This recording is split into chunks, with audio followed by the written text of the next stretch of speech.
when I was first going to see this movie, I thought they were just going to be like, oh, she's just a misunderstood green witch. No, they weren't. She wasn't misunderstood at all. They were all just racist. Hello, everybody. Welcome back to another movie review. And about 10 minutes ago, I just got back from seeing Wicked. You know, the new movie that is based off the musical that was made in 2003. Thankfully, 21 years later, they turned it into a movie starring Cynthia Rivas as Elphaba, the Wicked Witch of the West, and Ariana Grande as Glinda. Now, I want to start out by saying that the musical is very important to me because when I saw it in Cleveland about 3 years ago, about 3 years ago, I saw it in Cleveland, and it inspired me to do musicals at my local theater. I won't, dox them or anything, but if you go there, you're probably, if you're seeing this, maybe you do, maybe you don't. Oh well. Anyway, I started doing shows there, and it's basically made me a theater kid, which, thank you, Wicked, for, inspiring me to do this. And seeing it in the movies, today, it was definitely, very, nostalgic, even though it was just the first act, and I'm one of the people who thinks the second act is actually better than the first act. But, oh well, I definitely enjoyed this movie. It was definitely very, very good. Definitely had some issues, with the overall production of the movie. The lighting, okay, the lighting was atrocious, I'm not gonna lie. For most scenes, lighting was atrocious, except for, the Popular song. All the lights turned pink for Popular, which was great for the end of Popular. But here, most of the movie, most of the musical numbers, it kind of looked like, look at that. You see my face in the light here? Yeah, that's what it kind of looked like. The sun was always, in the way of the actors, and I could barely see them. It's another problem. Also, I feel like the overall production, I can definitely tell there were some behind-the-scenes errors. We all know the history of this movie. We saw that Ariana Grande is gonna be a Glinda, which, first of all, amazing choice. I knew, day one, as soon as I heard that Ariana Grande was gonna be Glinda, I'm like, oh, she's gonna kill it. She did. Oh my lord, she did amazing. Yeah, I'm one of the few people who thought that Ariana Grande would do good as soon as I heard. And I was not wrong. Not trying to brag or anything, but I wasn't wrong. Also, Cynthia Rivas, she did really, really good. The ending of the movie, oh my lord, goosebumps everywhere. Defying Gravity, oh, it was so good. Also, another one of the earlier songs, it's called The Wizard and I, that Elphaba song, Cynthia Rivas.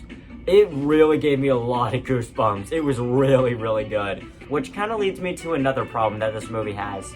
The songs are kind of feel out of place. Okay, I shouldn't say out of place, but it was kind of here's a song, and then here's another song, and then there's a big giant break, and then here's a song, and then there's another song, there'd be a song, tiny break, another song, giant break, song, tiny break, song, giant break. It kind of got repetitive after a while. That being said, it was still really, really good. All the songs in this movie are really amazing. If you tried to give me $1 million to say one bad song in this entire musical, I would struggle. I would struggle, man. Especially songs I Said The Wizard and I, Defying Gravity, Popular, all very, very good songs. Especially that one song, the Wizard of Oz song. I forget what it's called. But if you know what I'm talking about, it's toward the end of the movie. But yeah, also, about the runtime, I thought it was great. My entire street went, basically. One of my friends said that it felt longer than the runtime, which was 2.5 hours, 2 hours, 40 minutes. I also thought it felt an hour and a half tops. It did not feel that long, honestly. The pacing was great in this movie. I'd even say the pacing was perfect. As an example, you could take the scene, where, Glinda and Elphaba, they go to a ball that their school holds.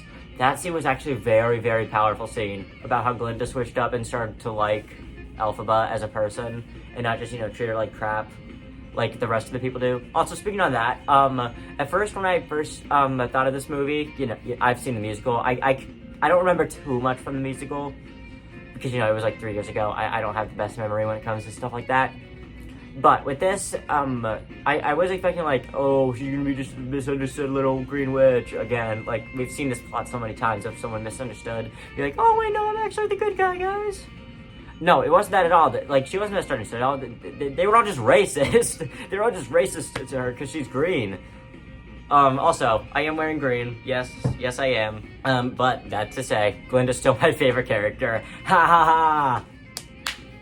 I have no reason why. Maybe it's just because I like Ariana Grande. I don't know. I always like Glinda better. Yeah, all the moms all the moms there were just turned to me like, oh, you are wrong. I'm like, buddy, I just like Glinda better, okay? Can I just not like a character, people? Come on, man. Anyway, you know, I'm not hating on them, obviously. No.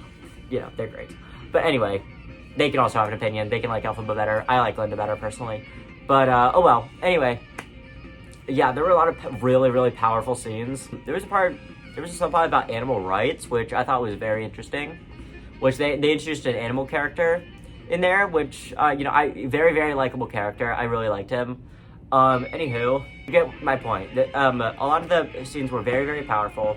A lot of everything in this movie was very, very powerful. Like, a lot of the songs were as well. Also, I'm not a musical hater, personally. You know, Wicked got me into doing theater, and, you know, it made me a theater kid. Even though I'm not the greatest singer in the world, I was cast on in Beauty and the Beast one time, but that's, like, the best I could do in terms of singing.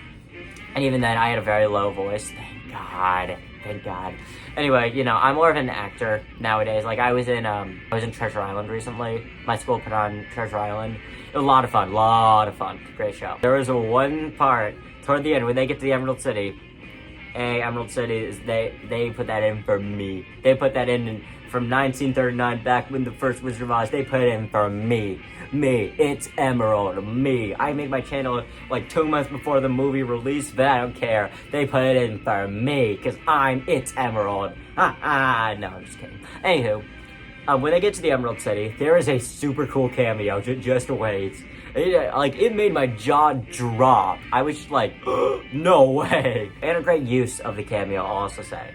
Like, a lot of the cameos in a movie, they'll be like, oh yeah, I'm here, and a lot of the times they're in their face. Maybe using a recent example, I love this movie, don't get me wrong, Deadpool and Wolverine. Kind of an in-your-face cameo would be like, God, I hate to say this, but the Hulk, I gotta say, I'm sorry. Like, spoilers for Deadpool and Wolverine. I gotta say, the Hulk was kind of an in-your-face cameo, like, oh look, it's the Hulk, and then, oh look, he's gone. Like, honestly, they should have just made the Hulk an actual freaking character. Like, I don't know. And to use another example of, you know, a good hidden cameo that wasn't too in your face, just now Wicked. Also, the FNAF movie. The FNAF movie, spoiler in 3, 2, 1, it had Matt Pat and Corey Kenshin. They had great cameos. It wasn't in your face, like, really, at all. Like, even if you're just a regular guy seeing the movie and not really a FNAF fan, you won't really think about it. But if you're a FNAF fan, oh, that'll stick in your mind. Same thing for Wicked fans here. That cameo will definitely stick in the mind of a lot of Wicked fans, especially me, you know. Also, if you're wondering why I'm not in my room right now, I'm in my basement right now. My dad's working up there, doing something with my windows, trying to make my room warmer. Thank God, because it's winter now. But yeah, so yeah, that's why I'm down here. I don't want to disturb him or anything while he's working on my windows. So yeah, I'm recording this in my basement. So anyway, I think we're about done with the movie, honestly. Like, I don't have the critically insane score with me right now, but I'm just gonna go ahead and say the movie was a 6 out of 7. It was pretty great. Or if you're gonna review it out of 10 like a normal person, I will give it an 8 out of 10. Alright, it was pretty great. You know, definitely some minor issues like the production, like, definitely works better as a stage musical, to put it frankly. A lot of the directorial options were a bit iffy, especially the lighting was really bad. Like, I used an example earlier. Like, this is what some of the musical numbers looked like because the sun was so in the way. But honestly, other than those problems, it was really, really good. But anywho, that's about all I have to say about Wicked. 6 out of 7, 8 out of 10, however you want to interpret it. Great movie. I'll be back again with another review. Maybe Sonic 3. I don't know. Maybe Craven. Maybe, hopefully not Mufasa. I do not want to see Mufasa. Venom: The Last Dance. I don't know. Only time will tell. But yeah, take care.